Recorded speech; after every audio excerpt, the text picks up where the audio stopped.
और अमेरिकी दादागिरी की वजह से पूरी दुनिया के सामने एक तीसरे विश्व युद्ध का खतरा मंडरा रहा है। हम इस हमले की निंदा करते हैं और जो लोग इस युद्ध में मारे गए उन तमाम लोगों को हम श्रद्धांजलि भी देते हैं और इस युद्ध पर तत्काल रोक लगाया जाए। हम विश्व जनमत से इसकी अपेक्षा रखते हैं, मांग करते हैं। हम इस मंच की ओर से, इस यात्रा की ओर से पहलगांव में जो आतंकी हमले में 26 लोग मारे गए उनको और अहमदाबाद विमान हादसे में जो लोग मारे गए उन तमाम लोगों को श्रद्धांजलि देते हैं। और पूरे बिहार में पिछले दिनों जो व्यवसायी या जो बच्चियां हमारी बलात्कार के बाद जिनकी हत्या कर दी गई उन तमाम लोगों को श्रद्धांजलि देते हैं। साथियों, बिहार बदलाव के मूड में है, बिहार बदलने वाला है। यह है आहट जो है भारतीय जनता पार्टी को, आरएसएस को भी सुनाई पड़ रही है। इसीलिए पिछले 1 महीना में हमारे देश के माननीय प्रधानमंत्री नरेंद्र मोदी जी ने 3 बार बिहार का दौरा किया। 23 तारीख को जब पहलगाम घटना हुआ था 22 को, मधुबनी में उन्होंने चुनावी सभा संबोधित किया जम्मू कश्मीर जाने के बजाय। फिर 30 मई को आए थे यहाँ आपके विक्रमगंज में और कुछ दिन पहले सिवान में। तो इनकी बेचैनी साफ दिखाई पड़ रही है और इसीलिए इस बेचैनी में जो इंडिया गठबंधन के दलों की ओर से, खास करके भाकपा माले की ओर से जो हमारे बुनियादी सवाल थे पेंशन को लेकर के कि जो वृद्ध या विधवा महिलाओं को, पुरुषों को 400 रुपया प्रति माह दिया जाता है उसको 3000 किया जाए, हमने बिहार विधानसभा के अंदर भी उठाया अपने विधायक दल की ओर से। और इस मांग को लेकर हम लोग हर हमेशा प्रखंडों पर जुलूस प्रदर्शन करते रहे हैं। तो अभी सरकार की ओर से घोषणा हुई कि हम 1100 पेंशन देंगे। या फिर गठबंधन की सरकार ने जिन जो है गरीबी रेखा से रहने वाले लोगों की शिनाख्त की थी कि 94 लाख लोगों को हम 2-2 लाख रुपया देंगे, जिसको आय प्रमाण पत्र के ये में मकर जाल में उलझा करके रोक करके रखा गया था। फिर इधर सरकार ने कहा कि अब एक मुश्त हम देंगे। इसलिए साथियों, यह तय आपको करना है कि क्या जिस तरह से उत्तर प्रदेश में दलितों के ऊपर, पिछड़ों के ऊपर, अल्पसंख्यक समाज के ऊपर जो लगातार हमले हो रहे हैं, क्या आप वही बिहार चाहते हैं? क्या जोगी का बिहार चाहते हैं? और क्या यह संविधान को बाबा साहब अम्बेडकर ने बनाया? आप जरा सोचिए कि क्या रामायण पढ़ने का और कथा कहने का अधिकार सिर्फ ब्राह्मणों का है, सिर्फ उन्हीं लोगों का है? क्या गीता पढ़ने का अधिकार, भागवत कथा कहने का अधिकार सिर्फ उन्हीं का है? क्या कोई दलित का बेटा, कोई पिछड़ा का बेटा नहीं पढ़ सकता है क्या? वही राजा ला रहे हैं जो अगर ये दलित आदमी, पिछड़ा आदमी अगर ये कोई कहीं वेद का उच्चारण करता था तो उसको जीभ काट लिया जाता था। कहीं अगर ये गलती से वो वेद सुन रहा है तो उसके कान में शीशा का घोर बना करके उसको पिलाया जाता था तो कान बहिर हो जाए। वही अपराध चाहते हैं। और नीतीश जी पूरी तरह से आरएसएस इनका करण हो गया है। आरएसएस के तमाम एजेंडों को बिहार में लागू कर रहे हैं और इस बात को मैं नहीं, सत्ता में सब जगह।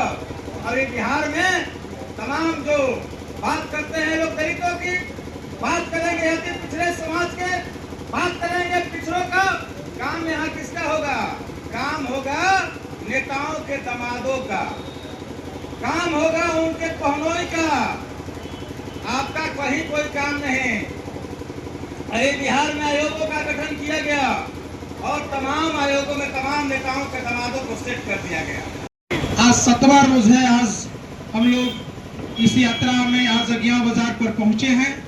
तो इस सभा की संचालन कर रहे हमारे पार्टी के पुराने साथी किसान नेता विमल जी, इस सभा की अध्यक्षता कामरेड क्यामुद्दीन जी ने पूरी विस्तार से अपनी बात को रखा है, इससे यात्रा के संदेश को रखा है। चूंकि इस यात्रा की जरूरत इसलिए भी पड़ी कि अभी चुनाव नजदीक है, फिर से एक बार हमारा बिहार, हमारा राज्य एक बार फिर से चुनाव में जाने वाला है और देश के प्रधानमंत्री जी, बिहार के मुख्यमंत्री जी, भाजपा जदयू के सत्ता में बैठे हुए 20 सालों से बिहार में राज करते हुए ये मंत्रियों का फौज हम लोग देख रहे हैं कि बिहार में फिर से एक बार दौरा शुरू हो गया है। और यहाँ विक्रमगंज में मोदी जी आए थे और नीतीश कुमार जी बगल में थपड़ी बजा रहे थे, ताली बजा रहे थे और उन्होंने कहा कि बिहार खूब विकास कर रहा है, विकास की धारा बढ़ रही है, विकास पर विकास हो रहा है। और अब जो है बिहार, अब बिहार नहीं रहा, बिहार अब गरीब नहीं रहा, बिहार अब विकसित होते जा रहा है, बिहार विकास कर रहा है। लेकिन इस यात्रा की ओर से ये हमारी पार्टी ने, भाकपा माले ने एक पंपलेट जारी किया है, एक पर्चा जारी किया है और बिहार की जनता की जो आकांक्षा है, बिहार की जनता की जो पीड़ा है, बिहार की जनता की जो दर्द है, उस दर्द को, उस पीड़ा को इस पर्चे में हम लोग ने रेखांकित किया है। मोदी जी, बिहार विकास नहीं किया है, बल्कि बिहार आपके राज्य में, डबल इंजन के राज्य में बिहार में विनाश हुआ है, इसके अलावा कुछ नहीं हुआ है। और हम लोग ने कहा कि मोदी जी, बिहार के अंदर में नीतीश कुमार जी, आप दोनों डबल इंजन की सरकार 20 साल से चल रहा है, लेकिन बिहार के अंदर में एक भी उद्योग धंधा बिहार के अंदर में नहीं लगा। यहाँ डालमिया नगर हुआ करता था, हमारा जब यात्रा शुरू हुआ इंद्रपुरी बराज से, तो वहां पता चला उसी बगल में डालमिया नगर हुआ करता था और वहां करेंगे। अब विकास का इनका जो रूपरेखा है नीतीश कुमार और मोदी जी की, कि ये बिहार के अंदर 7 निश्चय चला रहे हैं,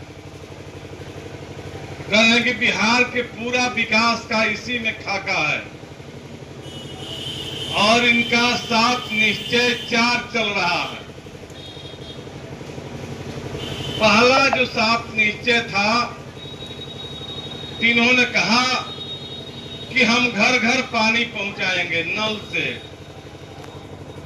अब चापाकल से पानी लोग नहीं पिएंगे, हम घर घर नल पहुंचाएंगे, शुद्ध पानी पहुंचाएंगे, आयरन युक्त पानी पहुंचाएंगे। लेकिन नल जल की क्या स्थिति है, ये नल जल की स्थिति आप हमसे ज्यादा बेहतर जानते हैं।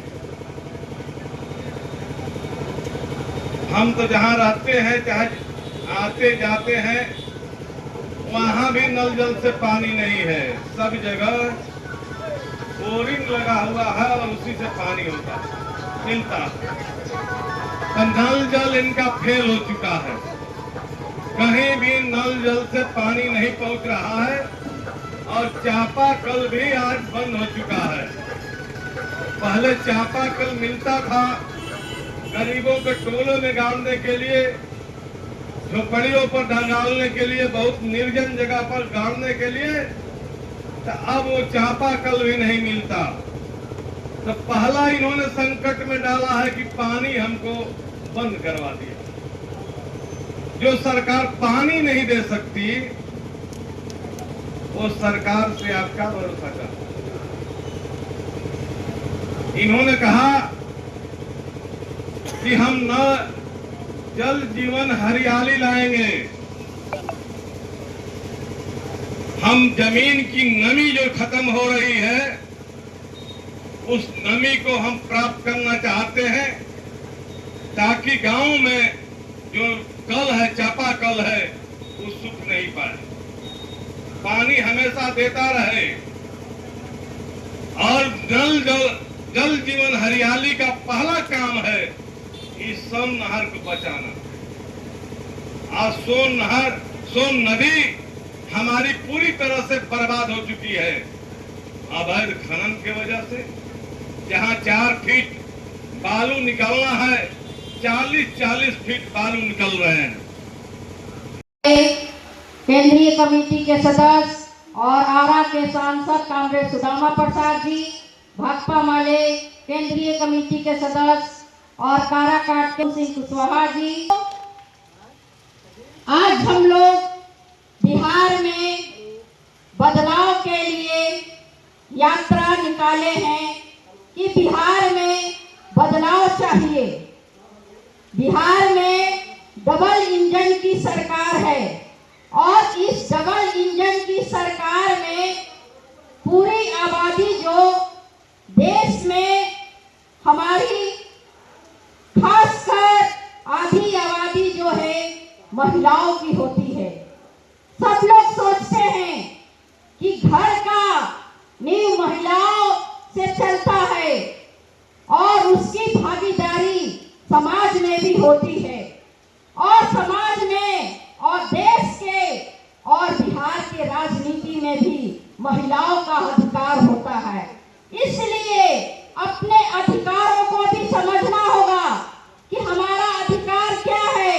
आज हमको न्याय अधिकार जो नहीं मिला, समानती सांप्रदायिक ताकतें जो थी, एक समय में महिलाओं को बराबरी का अधिकार नहीं मिला था। और यही राम नरेश राम जी की धरती है, जगदीश मास्टर की धरती है, राम ईश्वर जी की धरती है, बूटन मुसहर की धरती है, जो यहाँ से चिंगारी और शीला अग्नि की धरती है, जो यहाँ से सामंती जुल्म के खिलाफ महिलाओं को बराबरी का अधिकार के लिए लड़ने के लिए चिंगारी फूंका था और समाज में बदलाव की दिशा में सामाजिक न्याय की बात करने वाले हमारे कामरेड राम नरेश राम जी यहीं पर